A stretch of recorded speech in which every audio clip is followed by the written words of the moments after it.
It's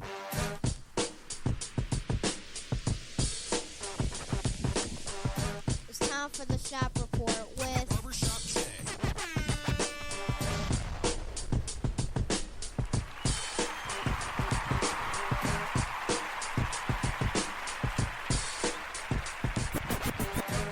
What up, sports fans? Welcome to the Shop Report. I'm Barbershop Jay. I'll be your host for the day. Here's what's happening. Pelicans GM Dave Griffin. We all know, of course, who was once with the Cavaliers. During their championship run, has some interesting comments to say or put forth out here in the media. I'm sure we've all heard them by now, as well as former Cavs Richard Jefferson. And, of course, in our continuing coverage of the upcoming 2019 NFL season, we will preview the NFC East. But up first, Major League Baseball. Who is Nathan Peterson? Joining me on the program today to discuss this and these topics, I should say, is none other than my cap from the NYC, a.k.a. Rucker Park, Brother Rich. Brother Rich, what's the deal, man? My brother, my friend, our audience, Double J, it's always a pleasure and an honor to be on this wonderful platform.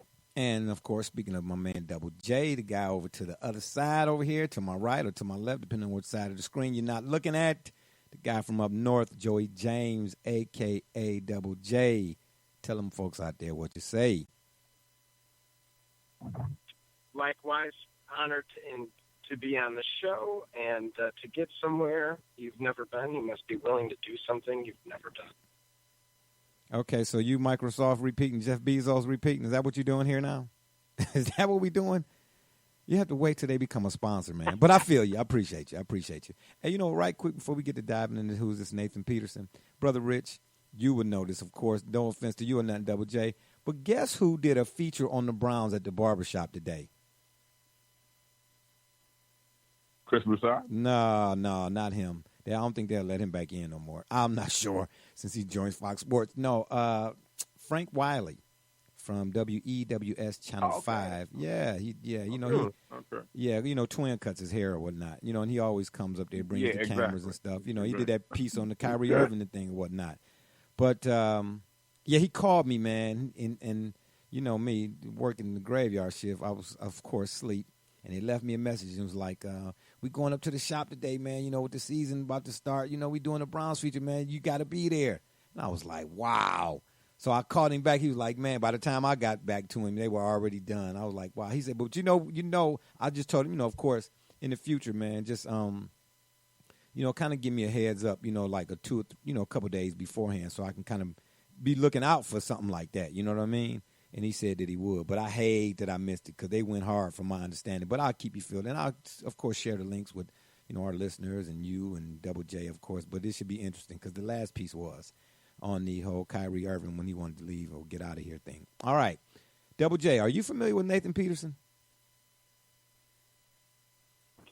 Of course, at this point, yeah. Yeah, a lot of people are. What about you, Brother Rich? You heard anything about this Nathan Peterson? I am. I absolutely. Yeah. Well, I'm seeing how we all familiar here. Just let me get right into it then. This Nathan Peterson guy, right?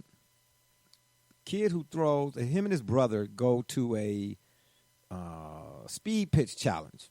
I guess the A's were playing the Rockies. I'm not sure who. It was at Coors Field, is of course the home of the Colorado Rockies. But they were at the speed at a Rockies game, and they decided to do the speed pitch challenge thing. So of course his brother Christian Peterson is filming it. Dude hit 96 miles an hour on the speed pitch challenge. 96. Of course his brother Christian puts it on the internet, seen more than 500 times, retweeted more than 500 times, and seen by over 200,000. 200,000. And not even what amounted to 10 minutes later, dude signed a major league deal with the Oakland A's. Now, how cool is that, Double J? Of course, it's very cool, but something I want to point out is the young man actually was a former baseball player, so it was not a rookie of the year concept where he was a little league guy and twisted his arm and now he could throw fast.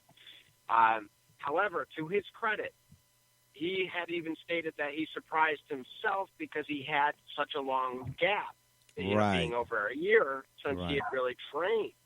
So, that is like, in any profession or sport, if you and I get off the couch and go try to make 50 free throws, if we did make all 50, we'd probably feel the same way. I don't know, you speak for yourself, buddy. I'm knocking 50 down, baby. Oh, you don't lose the. Hey, they don't call me Barbershop J for nothing, man.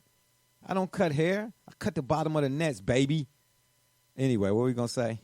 Oh boy. Yeah. Well, laying it all kind of thick, huh? Check you out in NBA Jam, but nevertheless. Oh wow, really? Shots fired! Shots fired! Athletics had already been in contact with him prior to.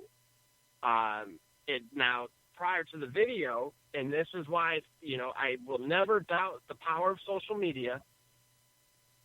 That is what rekindled that fire, because the conversation, to my knowledge, had stalled between Oakland and this young man.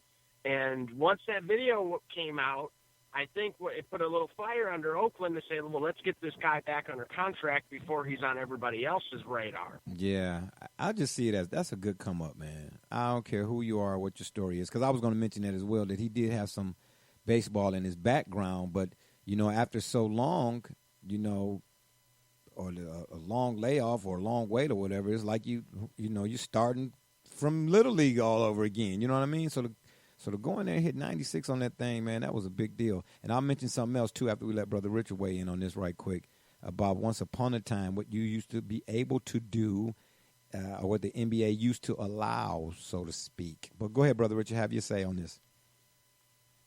Well, I think it's a wonderful viral story. So many times recently, people go viral for the silliest, most idiotic human behavior. So this is it's a good spin on that the young man who now Double J is giving us a little more detail of the kind of history he's had as an athlete, that he has been doing this in his youth, and he just goes out and does it one day, and it happens for him, and he gets a shot where he's been working on the shot, but because he went viral in this circumstance, then the Oakland A's are incentivized to give him another shot or give him that shot that he's looking for. So you hope that in this circumstance it works out for him and he makes it all the way up to the ladder and makes it to the big leagues, if you will. But it's just a circumstance of a situation where it's good to hear something or someone going viral for something good. I agree, man. I'm glad for the dude, man, because that's the ultimate come up. And what makes it the ultimate come up, something you just kind of alluded to, Brother Rich, it's substantive. Folks is going viral for stupid stuff, the choke out challenge and all that old dumb stuff. You know what I mean? Stuff that could cause harm or degradation or, that's bass backwards. So it's good. I'm with you to finally see something that you be like, man, you know what I'm saying?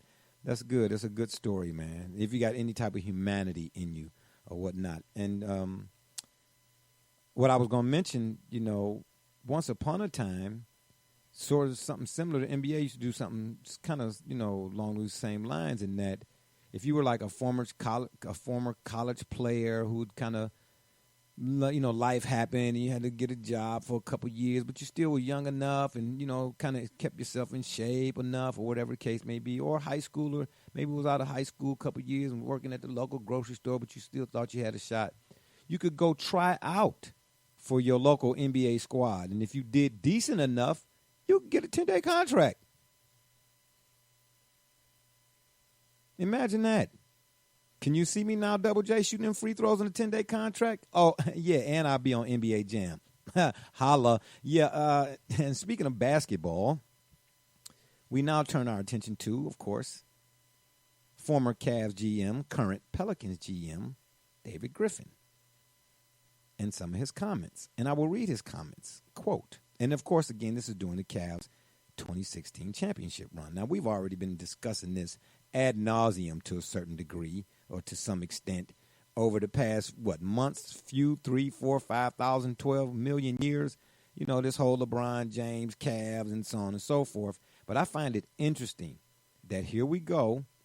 Somebody else is coming out saying something to the contrary of what the masses believe about the people's champion. Anywho, David Griffin says, Everything we did was so inorganic and unsustainable, and frankly, not fun. I was miserable, he says. Literally, the moment we won the championship, I was going to leave. There was no way I was going to stay for any amount of money, end quote. Now, before I read Richard Jefferson's comments, Brother Rich, what say you to David Griffin's comments? Well, David Griffin's comments, I think, only echo the sentiment of anyone who is going to enter the force field that is LeBron James's environment and not be respectful of the fact that this young man is the most powerful individual, the most powerful individual, perhaps in all of sports, because the soccer players don't really use their power in the way that American ingenuity, the American economy, everything that it represents to be an American athlete, a basketball player. LeBron James is using his power in ways that no athlete has done in probably the history of sports in the modern era, certainly. So when you have that kind of individual, he's a king. He acknowledged, he just put out something on Instagram, they said, where he said the throne, he's identifying himself as a king, sitting on a throne, and he feels that people are playing with his throne, and he's not for the foolishness or nonsense or whatever that the quote was. So here's a person who says, I run the NBA, and I've been running the NBA literally since I was 17 years of age. What kind of environment do you think is going on around someone like that? So I think that Griff is only telling us what people understand. You know, the old people in the South used to say, your grandparents and grandmother would say, this kitchen is only big enough for one chef. Only one chef could be in here. Yeah. Is it? That's how it is, an NBA franchise, a town. In the Western days, they say this town ain't big enough for both of us. That's what LeBron James brings. You bring LeBron, you bring his entourage, you bring all those people. They want everything their way. They don't want to be criticized. And that's what it is, and that's what you're getting. But you're also going to get trips to the finals and constant media attention, and you're going to get other things that go along with that. That's what goes with it. Yeah, we're going to get trips to the finals as long as Father Time as long as Father Time allows. And going back to something a little bit ago you said about him saying about the throne, because I saw those too. The throne has been threatened. Hey, you know what? Don't talk to me to death, Mr. Brian James. Oh, playoff mode activated. And what happened? See what I'm saying? Because you know, just like I know, Brother Rich, where you from, where I'm from, and Double J is from, and all the folks who do listen to us, all 7 of them. Man, I'm from Missouri, man. Show me. Yeah, you'll get them finals runs and all of that, but at the end of the day, see, most people think that with this guy, man, that all is guaranteed, and it's not. See what I'm saying? So at the end of the day, hey, why go deal with the drama, man? I'll go over here with Kawhi and them, try to win my you know what I'm saying? Because, you know, they building that arena up there in Inglewood. We talked about that last week. It's going to be nice. Double J, have you say. Or do you want me to read Richard Jefferson's comments and then you weigh in, Double J? You tell me. Yes, go ahead and read what Jeff had to say. Okay. Richard Jefferson says, and then Brother Rich, of course, after Double J has a say on both, and you can come back to the Richard Jefferson way on that. There's not many teams that were as dysfunctional as us that were able to accomplish what we did. And he says, a level of dysfunction the world will truly never understand. Double J, you're on the clock. Well, despite what David Griffin had said, as well as what just you read from Richard Jefferson, it really gives you an inside look at, you know, the parts that they did a very good job of not letting the media really understand for all of those years. You know, as LeBron and Brother Rich pointed out, this man stated, I've ran this league for over a decade. But you know what? Hold that thought. Let me ask you this, right? Because you said I ran this league, and I meant to ask Brother. Hold that thought. Okay, so this man said I ran this league. But here's the question: Who gave him the power? And do you think that by him being so powerful that those who have given him the power at some point going to take it back? Go ahead, finish. Sorry. Well, I don't believe anybody gave it to him. I believe it was very much Thanos, where he empowered himself. And, he didn't look for Kobe's blessing necessarily. He, of course, got it. Nobody doubts this man's talent. However, he comes under criticism for how he goes about getting his teams to the level or quality in design of what he believes is a championship caliber team. And that is, I don't know if I'm more impressed or if I'm more disturbed at the fact that he could have such a chaotic environment and have, gotten to the finals as many times as he has. Yeah. Then how did that explain not winning as many times as he has? Not. See what I'm saying?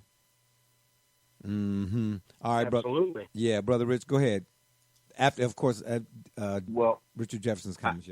I think that Richard Jefferson's commentary gives us some more insight that there are going to be some very interesting tell-all books, perhaps, that come out about the LeBron James era once he's retired. Because, again, we have Kyrie. We have the dysfunction of knowing that Kyrie said, I'm going to have surgery if you all try to make me play through this contract. I want to be traded right now. You have Magic Johnson circumstance. And even though he's been very magnanimous and he's very Magic-like in his very beautiful way, very politically correct, nevertheless, something happened there. You have the situation in Miami with D. Wade and the Wade County, and he feeds power to Braun and his entourage, but then they bump heads according to what we're told with Pat Riley and that organization, so then they decide to move on again. And so we know that this is what happened. We know this is what's going on. And Richard Jefferson is considered in LeBron's camp. So for him to even articulate that lets you know that there was way more dysfunction than, as he said, than we can even imagine. Yeah, and you know what's interesting? And it's kind of like a side note, so to speak. One of the conversations or debates, discussions that I've been having with some of my coworkers was in regards to, of course, Bron, because they love him here. They don't say nothing bad about him, whereas, of course, for me, they say you ain't got nothing good to say at all, as Mr. Broussard once pointed out to me. But I am who I am, and I'm going to say it and call it like I see it. So, anyway, at the end of the day, they're talking about greatness and things of this nature, right? And we may have discussed this before, but I don't know if we've done it in this capacity. But I have a couple questions in regards to this whole persona of. Now, I've never denied the fact that he's an immense talent. Never denied that. And, Brother Richard, I've said to you on more than one occasion, on air, off the air, and anywhere else, his contributions to the players and to the league, and that players are now signing less. They're still getting paid or whatnot, but they're not signing long-term. Right. He showed players how to go about, getting their money, so to speak. So I ain't mad at that. But I asked the guys at work this question. I said, look, man, if he is what you say he is, because, they want to talk that GOAT thing. I'm so sick and tired of hearing that, because I just don't understand the logic behind how can you be. I don't know how old you are, Double J, and Brother Rich, I won't ask you because, last time you saw me, you punched me in the stomach, man. We was playing. It hurt. We all know how old I am. Ancient. Sat next to Abraham Lincoln, actually, before he wrote the Emancipation Proclamation. But I say to myself, I said to the guy, I said, if he is, what you all say he is in terms of this GOAT, like greatest of all time, how can you say that? And you ain't, if the NBA been around since the 1900s, I don't know when, but you only 30, how can you say greatest of all time? My question has always been, what are you basing it on, right? I said, well, if you're going to have that conversation, so be it. But let me ask you all this. If you're going to say that, if he is what you think he is or say he is, then why, if for no other player, did he do or did not do for Kevin Love what Tom Brady was able to do with Randy Moss? Now, am I saying that Kevin Love was the basketball equivalent of what Randy Moss was at the NFL? No. So don't even go there, people. What I'm saying is simply this: 1 + 1 = 2. Before Randy Moss ever got with Tom Brady, he was a household name. Can we agree on that, Brother Rich? Double J? We can agree on that. Double J? Mm-hmm. Okay. We can agree. Before he ever got with LeBron, Kevin Love was a household name. Can we agree on that? Fact. Okay. Randy Moss gets with Tom Brady and becomes the only wide receiver, because we all know that Brady is the GOAT when it comes to football, right? Right? We talking about if you're a GOAT, right? The man's no argument here. 23 touchdowns in a single season. There are only 2 wide receivers. I repeat, 2 wide receivers in NFL history to have more than 20 touchdowns or more in a single season. Randy Moss with 23, Jerry Rice with 22. Now, they say, man, but basketball is different. No, it's not. Bron is a great passer. Tom Brady is a passer. If you Kevin Love and you get with the GOAT, then your numbers don't drop. I don't care who else on the team. Brady ain't, because if you look at that season, and Moss had 23 touchdowns, he was spreading the ball around to other folks. There was a couple of folks with 4 and 5 touchdowns, 3, 2, okay? So he should have been able to do what Brady, did for Moss. If Moss was a dog before he got with Brady, when you get with the GOAT, you get better. And we all know and we attribute production in large part to your points or points scored or whatever the case may be. Kevin Love was averaging almost 30 points a game in Minnesota. You don't go get with Tom Brady and you only catch 2 touchdowns. Everybody left the room. That's what I thought. And then before, as they were on their way out, I said, hey, you know what else? Let me tell you this. Because greatness lends itself to your respect you have for your craft, too, now. How your field goal percentage get better every year you've been in the league, but your free throw percentage get worse. Facts. Fact. You understand? I'm not saying he's not a talent, but we need to be done with this GOAT conversation. I'm sick of these folks with this GOAT conversation because y'all got this microwave mentality. Oh, he the GOAT. He the GOAT. Just because you happening right now don't make you the best, greatest of all time. And if you basing it on resumes, complete resumes from start to finish, and let's not even add in college. Because, see, to me, that's what I would do if we talking about a GOAT, even though he at the highest point, whoever it is, at the highest point of his sports pinnacle or whatever it is. If you're talking about GOAT, greatest of all time, then I'm throwing in whatever you did before you got to the league, before you became a professional. If we talking about GOAT and we basing it on, that's why I ask people, what are we basing it on first before we even go down this road? Because if we say we're going to base it on resumes, then it's Kareem or Russell, period. No offense to Jordan. Now, if you want to say we basing it on finals appearances, in addition to wins, how many games, 7s, and all of that, well, then it's Jordan. You get what I'm saying? Okay, anyway. Yeah. Dysfunction. And we all know what the definition of dysfunction is, right? Okay. I would think so. We should. Because I had a guy earlier on Facebook because I mentioned the Jeff Bezos comment, and he's a LeBron fan, so he kind of threw something out there as if to try to make a correlation between, Bron and the way he went about going to get the championships was kind of similar to what the Bezos. I said, man, are you serious? Dysfunction got to be. I said, at what point ever since dysfunction, and we knew the definition of it, of the word, how could it ever be viewed as a good thing? And it got something to do with societal norms and going against societal norms and all of that, being bass, awkward and all that. I said, man, you know what? These folks and they love for this dude, man, like that, hey, I ain't mad at you, but make some sense with it. Can we do that at least? I digress. So, yeah.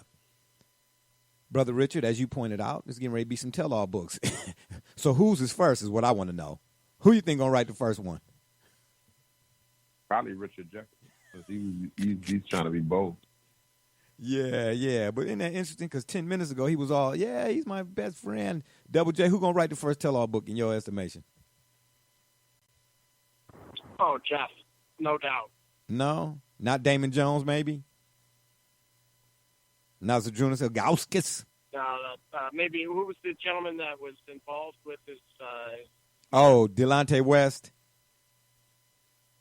Yeah, that's where you're going with that. Might. Yeah, I still don't know how true that is. That's kind of still speculative to me because I haven't, the guys in the shop, ain't nobody really made comment on that, and I guess for good reason. But yeah, like I said, man, and to add to this whole little piece about David Griffin, what he said, and so on and so forth. And when it comes to the Lakers, everybody's talking about who gonna get the ball, how it's gonna be spread. Everybody looking at the Lakers and their offense. But I'm asking this question: who they gonna stop? Who they gonna stop, Double J? Because you do got to go on the other end at some point, don't you? Well, not necessarily. You don't have to play defense. Brother Rich, You don't have. Sorry. You've seen other models where it's just not a point of emphasis. Oh, you mean defense? That's right. Oh, okay. Well, look at the Phoenix Suns. Yeah, I know. Okay, so let me ask you this. See, and the reason why I say that, who they gonna stop? Because it's really okay. Let me go up one step. Let me go up one rung on the ladder. If you're talking De'Aaron Fox, you're not really expecting finals appearances, right? When you're talking LeBron James and the Los Angeles Lakers, you're talking about banners. It's a different conversation. So, again, who they going to stop? We ain't talking about a playoff appearance is not good enough for the Los Angeles Lakers and the GOAT. Get what I'm saying? Who they going to stop? But here's the thing about them. Here's the thing about the roster as currently assembled. That's what we have to take this into consideration. For me, I think the most scary component of their roster potentially is Boogie Cousins. In that if Boogie Cousins returns to some measure of good form, gets into some decent shape, and comes back ready to play, he could potentially lead a second unit. And if the players themselves show up and everybody shows up to some measure of their potential, that is a unit that with AD holding down the middle, he's a very good defensive player. With AD holding down, with LeBron playing minimal defense, Kuzma doing his thing, you have the makings, if you will, of a good squad, a good foundation. And if they can fit in some pieces around there and get Boogie to run with that second unit and produce some offense and keep things interesting while the starters do what they got to do, I think you got something interesting there. Here's the big question that people wonder, though, is whether or not those pieces will fit together, and whether or not the pieces themselves are not past their prime. That's what the quote-unquote Laker fans and faithful are asking. Well, and that's a darn good question. Will the pieces fit? That would be the first question. But to the second part of that, what you said is true. Let me repeat. It is definitely true. For the regular season. And again, that ain't no knock against you, Brother Rich. I'm just saying in general, for the regular season. They got a roster, of course. It don't take much to win 50, 40, 45, 48 games, 52, 56 games in the regular season. Not in this current NBA. But again, with this guy and that purple and gold, they are measured by titles. Now, if we was talking De'Aaron Fox, Buddy Hield again, and Marvin Bagley Jr., then yeah, I would be impressed by 55 wins in the regular season. And here's why I say that. Again, Boogie, you're right. AD, you're right. But on the defensive end, here's how this is going to play out. until I see Boogie get in the kind of shape, and I'm not saying he can't, but until I see it, where he can defend better on the pick and roll, he going to stay in foul trouble. Until I see the Lakers or somebody point out to me who the Lakers perimeter, because we know, and I'm not making a comparison. We talking basketball as we always do here now.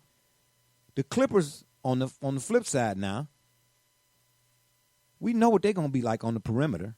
See, here's the thing that most people omit or fail to realize. And again, I'm not saying you and Double J, of course. Just people in general, folks who just casual fans, so to speak. When it comes to basketball, on the defensive side, and we've had this discussion before, you have to build the wall for all you 45 folks out there on the perimeter. When you build a wall on the perimeter, because we know that's what Beverly, Kawhi, and Paul George going to do. It's going to be hard to get through to the shot blockers messing with them dudes. It starts out front. I have yet to see an NBA team, especially the Lakers, with all their wow and pizzazz that they had and all of that. You let folks in on the perimeter too easy, you put pressure on a shot blocker that should not be there. He comes late. And because he comes late, his instinct is to swipe or try to block. That's what he do. He, in most cases, is going to foul. Look at what happened to the Warriors and Draymond Green in Game 1. He had 3 fouls in the first game. He was in front. And then the floodgates open. Then they all start getting in foul trouble. We talked about that. Once you allow the offensive player into the painted area too easy, it puts and overstresses the shot blockers. Hence, AD, i.e., Boogie.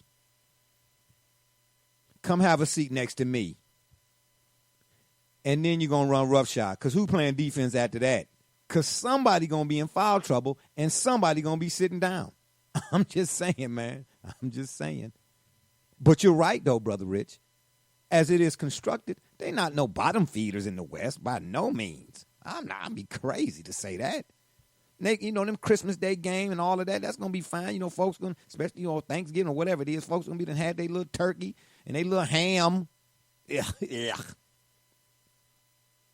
And they're going to go crack a Steel Reserve or 211 or whatever folks are drinking now, hen and all what I don't know. And they're going to sit down and watch them games. They're going to be excited, man. Oh, wait, you see that? And then folks going to get on Facebook and Twitter and then Instagram and Pinterest and wherever else interest. You know what I'm saying? And get to, oh, yeah, he back, baby. The GOAT.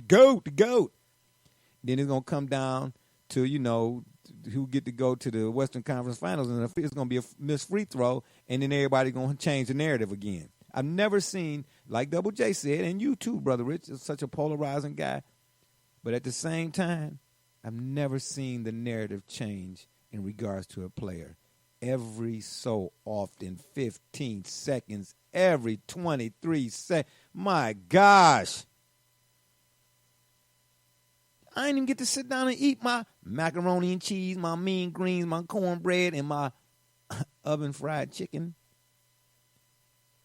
The narrative surrounding this dude, wherever he at, changes just like some folks got the remote in their hand changing channels. Am I lying, Double J?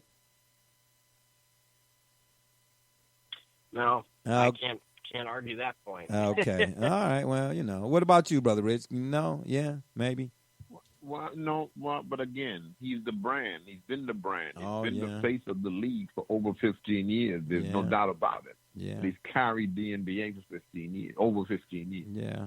So True that. There's no doubt about it. You see him everywhere, and he's carrying different narratives. And so, yes, there's without a doubt. That is absolutely correct. Yeah, it's all good. Like I said, man, time waits for no one. All right, let's get into some of this NFL action. The NFC East.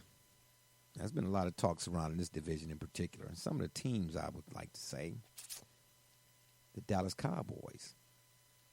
But I want to ask you all, right click, Double J, is the NFC East the toughest division in football? traditionally, the answer to that question has been yes. Simply put, if you look at the hold it. You said traditionally. More so than once upon a time, the AFC North? I don't know. I'm speaking from a conference level, so you can't do that. Okay. Okay. So the NFC East is the toughest division in football. All right, continue. And, simply put, but presently, no, it is not the toughest division. No? Okay, which division is the toughest division? Absolutely not. In the NFC, right now, I would actually argue that the NFC North would be the toughest division. Double J, it sounds like a little bias right there. No, but they're the bottom feeders in that group. But they traditionally are the same team that has the caliber of beating Super Bowl champions. Okay, got you. All right, that's fair. Brother Rich, what about you? Is the NFC East the toughest division in football? Absolutely not. What? You got to be kidding me. Absolutely not. Okay. Absolutely not. Why you say so? I am inclined more like you were saying with the AFC side of the bracket because in particular. Yeah, you going that Steelers-Ravens. Redskins. Yes, because the Redskins have not been good. They have not lived up to anything. You see, Dallas has not done anything. Philadelphia has come out of there, on the most part, as the champion in the last several years. So when you look at that division, you're more apt to look at Philly. Dallas has all the glitz and glamour. Washington is Washington. But we're talking about their lineage as a football franchise, not anything they've done recently. You see, okay. No, I don't think so at all. I don't think they've proven that. Okay. I think that when you're talking about the AFC, you're talking about Pittsburgh and no, New England and no. Okay. You got the Ravens. You got issues on your hands. Okay. Yeah. Well, more so than conference, we are saying division. But I'm going to tell you why the NFC East, in my estimation, is the toughest division in football currently. Oh, boy. Yeah, I know. Get ready, Double J, right? You got your hand? Huh? You got your hand? It's not so much because of the combatants, so to speak, because both of you all are right. In particular, we failed to mention the Giants, and really now so that, Odell is now a dog. And, Washington, like you said, they ain't really done much of nothing. And, Dallas do. They got a little glitz and glamour, but they ain't really done much. And, of course, Philly, who I am picking again to actually win that division. But I wouldn't be surprised if it's the Cowboys finally. But I'm saying it's the toughest division because of what they do to each other when they see each other. I don't have it in front of me right now. But most times here in recent memory, the team that wins that division, and Double J, you might be able to speak to this more so than me right now. Who's won that division in the last 5 years and won the division with 12 games? Took them 12 games to win the division. You can win that division in 9 and 7. That's exactly the point. I know, but absolutely. But is that how can you credit that?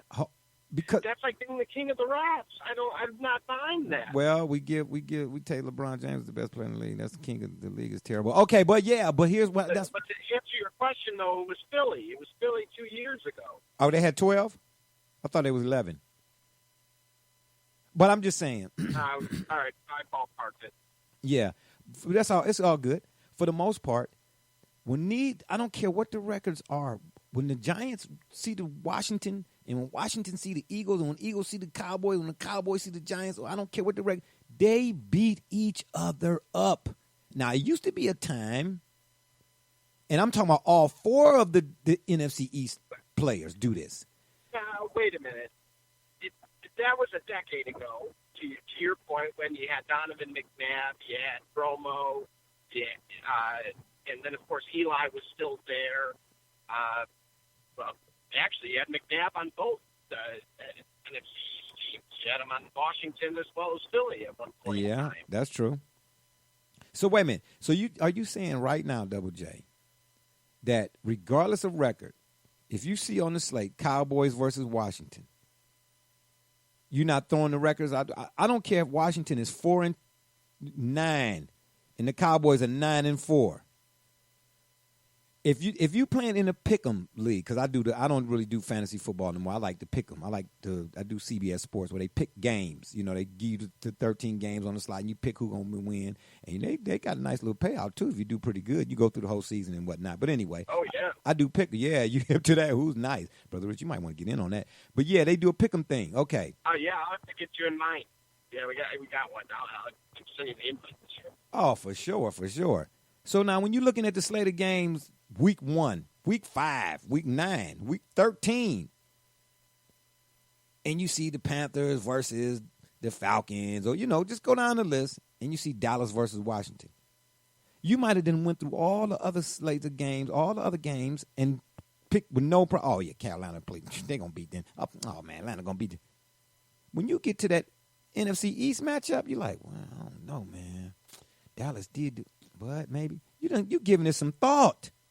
These dudes beat each other. I mean, it used to be the NFC North in that it was the Packers and the Bears and the Vikings would beat each other up. Bad.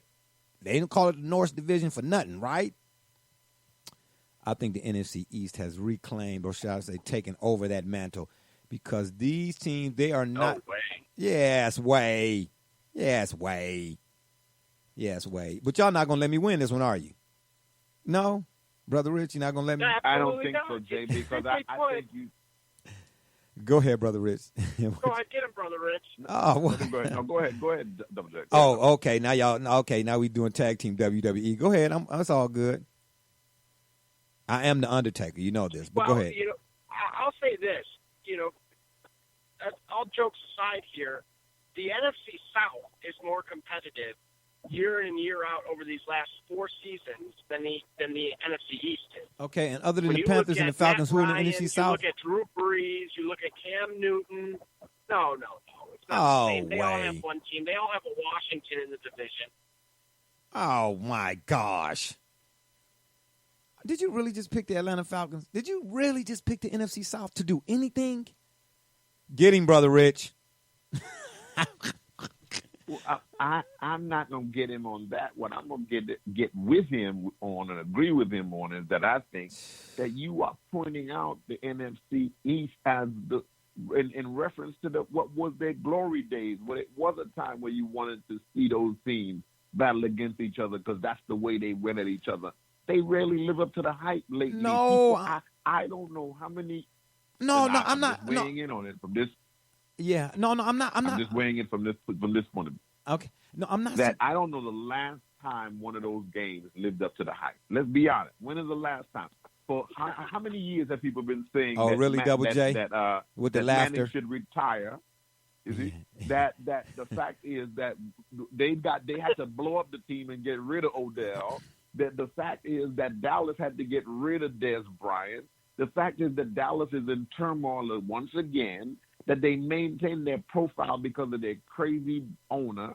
That they have more off the field issues where we find out more about what's going on with them off the field than anything they're doing on the field. They barely ever get into a wild card or the this or that, and they get bumped right away. The Redskins they got a crazy owner their team is involved in all kind of trade issues and player issues. But listen, this is real now. No, I don't take nothing from that. Everything you all are saying is true. I think you all are kind of lightweight missing my point.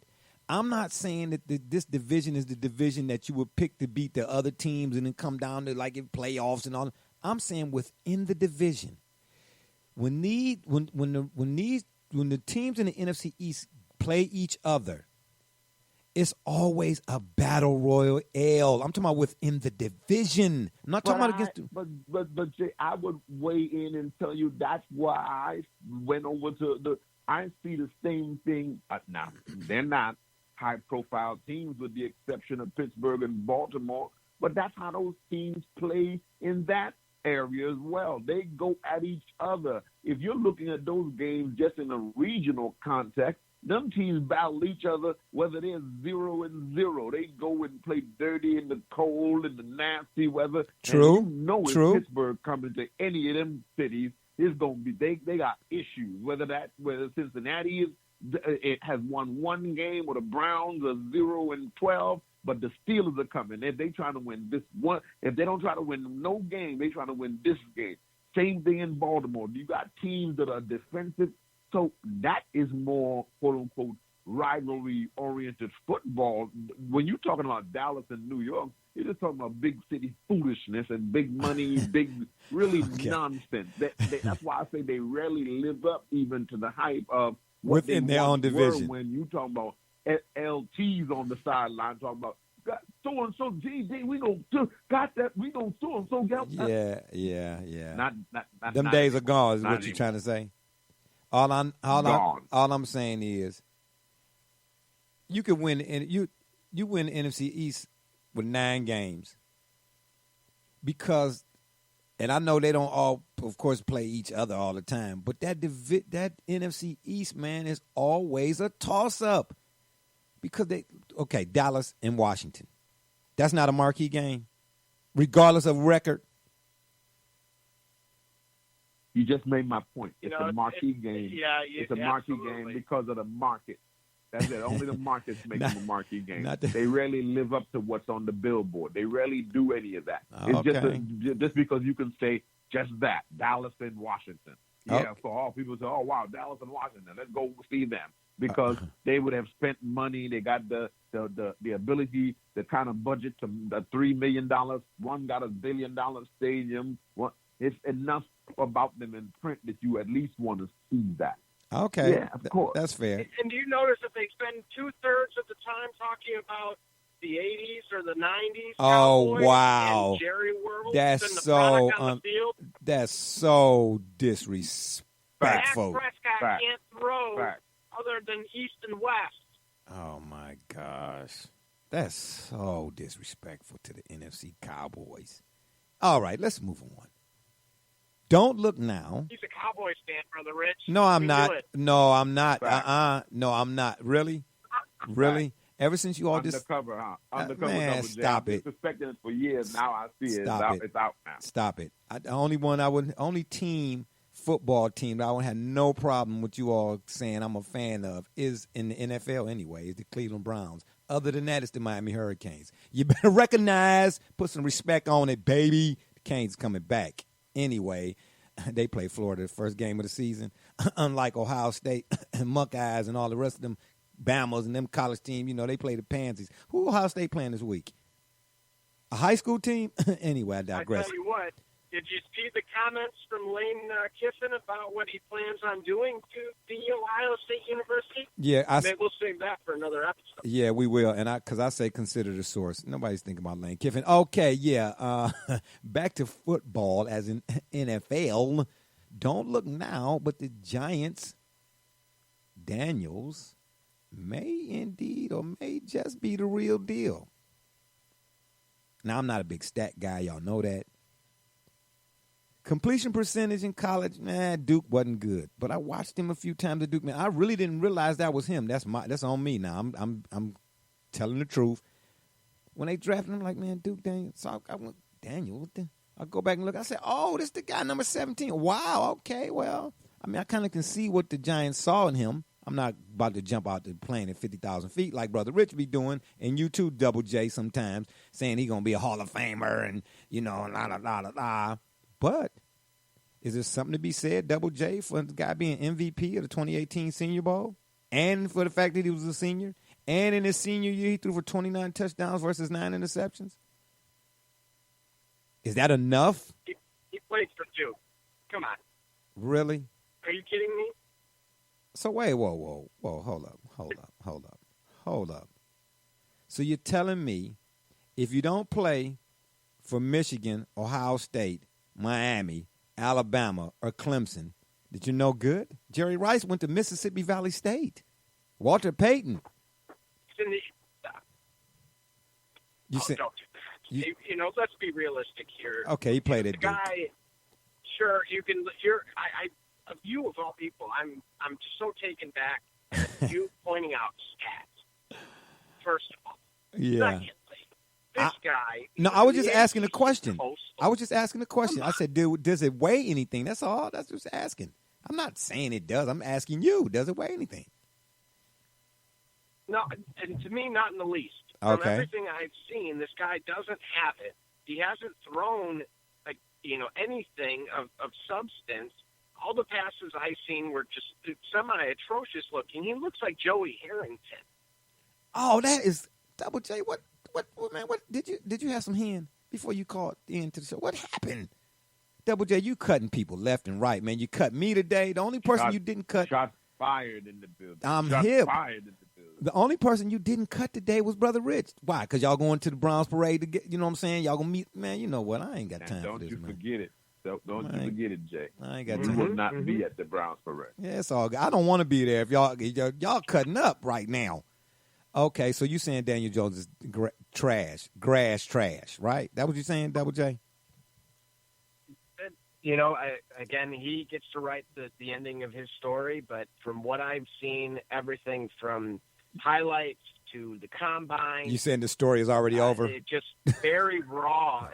There's not enough there for me to say that this guy has it at the next level. I just don't see it. All right, that's fair. And Brother Rich, I don't even ask you because I already know you're going to agree with Double J, right?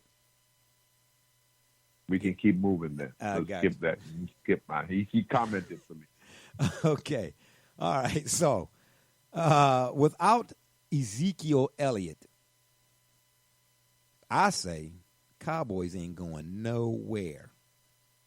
Y'all remember 1993 without Emmitt Smith, right? Them first two games?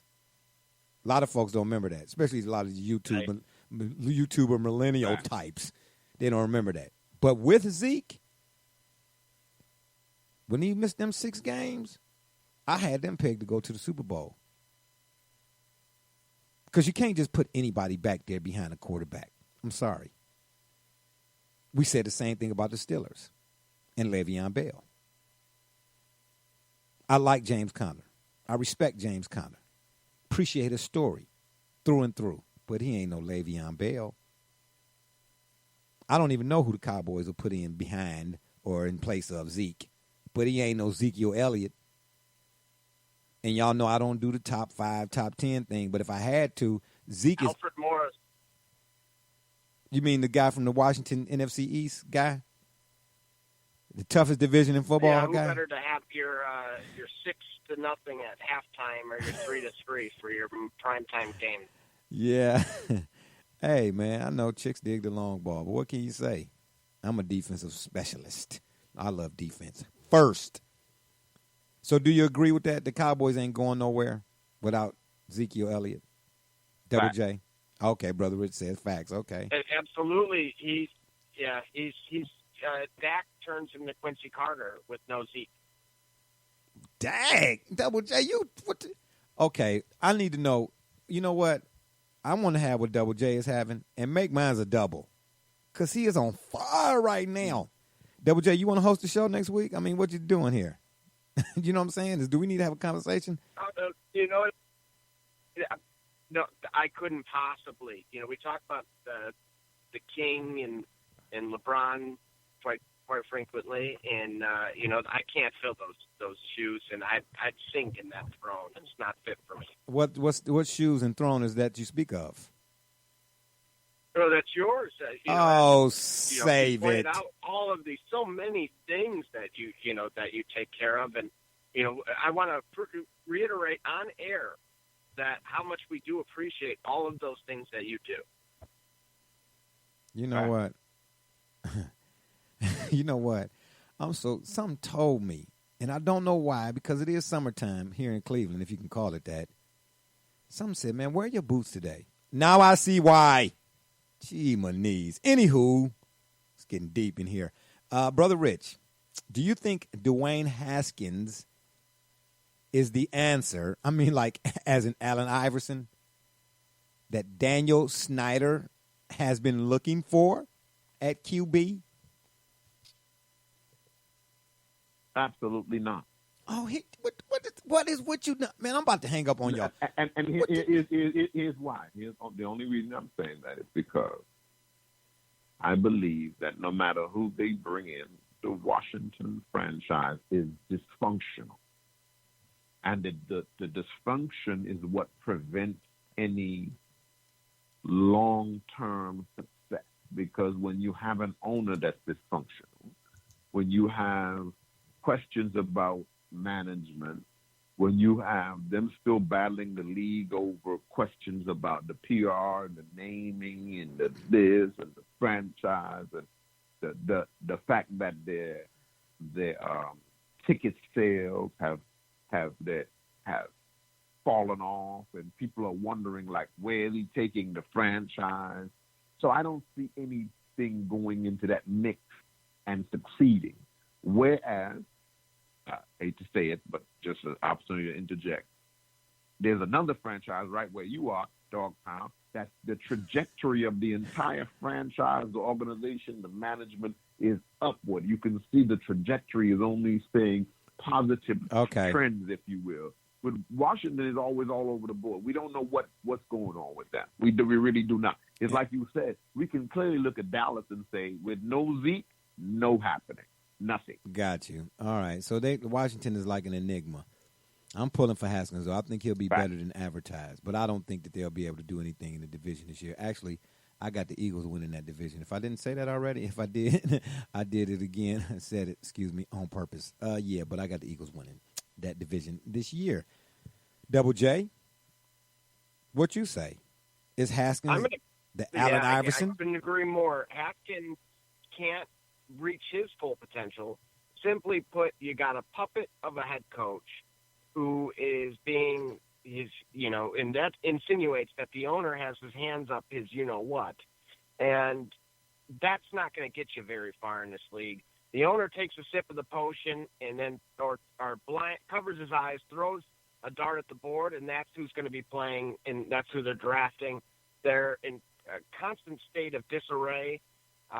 The offense, Haskins may be able to flourish in, but it does you no good when you have average at best in terms of a running game, an average at best of an offensive line, a subpar defense. This is a 6-10 football team. Dang, you put a number on it. Dang, Double J, you going hard today, man. Did you do some push-ups or did you eat some oatmeal? Better yet, what about nails for breakfast? I told you stop doing that, man. It's bad for your teeth. All right. I'll let you have that one. And this last or next to last one up for the day, Brother Rich, I'm coming at you on this one. Are you sold on Carson Wentz? And now, of course, the knock is, which I cannot stand, he can't stay on the field, quote unquote. But I ask this question as well, as we've asked many times before. But given the nature of the sport, how is it that folks can hold that against him? Well, I think that's the issue, is that because of the nature of the sport, I think their issue, and we wonder now, because I, like you've said it several times, but I have to agree with you on this. I believe that if he stays upright, if he stays healthy, they will win the division. Well, the question becomes whether or not he stays healthy, because having gotten such a serious injury so early in his career, people wonder whether or not he will bounce back, whether he's fragile mentally and physically in such a dangerous environment and with such a grouping of teams where, as you say, they go at each other. And remember, his other issue is he plays in a cold weather city. So when you're coming back from those kind of injuries, it takes a little longer in a cold weather city. I would agree with that. Whether or not he comes back with the right mentality and all these kind of things, whether he's ready to go, really go. So we'll see. Yeah, I agree with that. Best of luck for him. Yeah, I agree with that. What about you, Double J? Well, I'm going to agree with exactly what Brother Rich just pointed out, and we've yet to see him. Oh, my gosh. What is with all this agreement today? Y'all must have already bought tickets to the parade or something. I mean, what's going on? Y'all renting the limo and all that stuff, too? My gosh. Go ahead, finish. I'm so glad I got my boots on. Well, again, the man has not been on the field for an entire season yet. As you pointed out, the injury history. Facts. And until, you have made it over that hill, or at least to the summit, then we can, do our job on this side and be able to really be able to portray what your ceiling is. All right, that's fair. And then last question before we get out of here. Brother Rich, who wins the NFC East this year? The Philadelphia Eagles. Double J, who wins the NFC East? This is tough for me to say. Oh, boy, it's tough for you to say, but yet and still the division is terrible. That's Turrible. Yeah, I'm so glad I got my boots on. Y'all both, you know what? Matter of fact, I want to have what you and Brother Richard have, and make mine a quadruple. Yeah, who wins the division, man? You know what I'm saying? Well, because of only. Now watch him try to explain it. Now watch him try to explain his way out of this one. Go ahead. Because he's what? Oh, I lost you. You going out? I can barely hear you. It might be your phone on the other end there, buddy. And that's probably a good thing. See what I'm saying? Because you can really talk so much stuff. You get what I'm trying to say? Did you get it back yet, Double J? No, don't sound like it. Yeah, and it's not me, folks. I promise you all. I did not touch an area button. I would not do that to my cat, Double J. For whatever reason, his phone apparently realized he was going to talk some smack, and it said, no, not today. So, Double J, we apologize that you couldn't finish your thought, but we will on the next one. And on that note, it's been fun. But we got to run. We appreciate y'all for listening. Don't forget to check us out right here on the Spreaker.com network. You go to the search box and you type in the Shop Report. Or you can check us out on Facebook, Twitter, iTunes, and, of course, via email, theshopreport365@gmail.com. And, of course, we're on Spotify and Apple Podcasts now, which, of course, is iTunes. You all know how that iPhone thing works. I got an Android. Excuse me. Or, of course, you can go to our Facebook fan page and leave us a message there, any topics, anything you all want to discuss. And if that don't work, Google it. For my guests, Double J, Brother Rich, and all those who follow us on social media, we say thank you for your support. I'm Barbershop Jay, and you've been listening to the Shop Report. And remember, the next time y'all want to know what's really going on, man, come to the shop. Walk-ins are always welcome. Holla.